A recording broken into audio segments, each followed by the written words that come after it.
For me, learning the black letter law in doctrinal classes always felt very removed from the way the law is experienced every day by people and communities that I care a lot about. And so at the end of my 1L year, I was looking for every opportunity to do work that reminded me why I came to law school in the first place. It was an amazing experience. I got to work with really incredible people like my co-fellow Brionna and all of the other staff and faculty at the Racial Justice Center, and also attorneys who are doing this work right now. So it was a really rewarding experience and one of the highlights of the year. The Bremond Fellowship is an opportunity for students to develop their own research, do impactful work with the Center for Racial Justice, and also explore pro bono practice and mentorship with Wilson Sonsini. I applied to be a Bremond Fellow because it offered this really unique opportunity to focus specifically on racial justice, which is an area that I came to law school to pursue, and also continue some of the work that I'd done prior to law school and apply the doctrine and the law that we learn in class to something really concrete.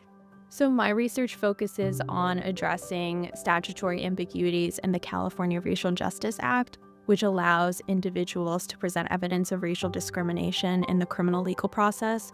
So I focus in particular on how litigants can show evidence of systemic disparities in sentencing, and arguing for a more expansive approach to statistical and non-statistical evidence, and looking to other statutes that are similar to California, such as the North Carolina Racial Justice Act. Can the president federalize the National Guard with no factual basis? And what is the role of courts in that dispute? My research really examines the novel statute 10 U.S.C. Section 12406 and explores issues of sovereignty, federalism, and the Trump administration's use of race to manufacture an emergency to support immigration enforcement. I can honestly say that being a Bremond Fellow has been one of the most meaningful experiences of my law school career. It's enriched my 2L year in so many ways. It's allowed me to work alongside impacted communities on issues that I really, really care about, and to do it with really incredible people like Dayle and others at the center and also at Wilson Sonsini.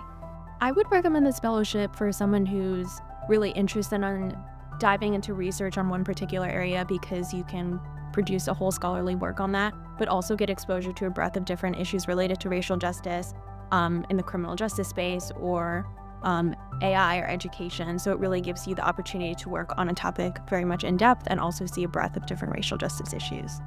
I think that the fellowship is just a really rich opportunity for students to explore different career paths. If a student is interested in academia or pro bono work or big law, and if you care about racial justice issues, I think you should apply.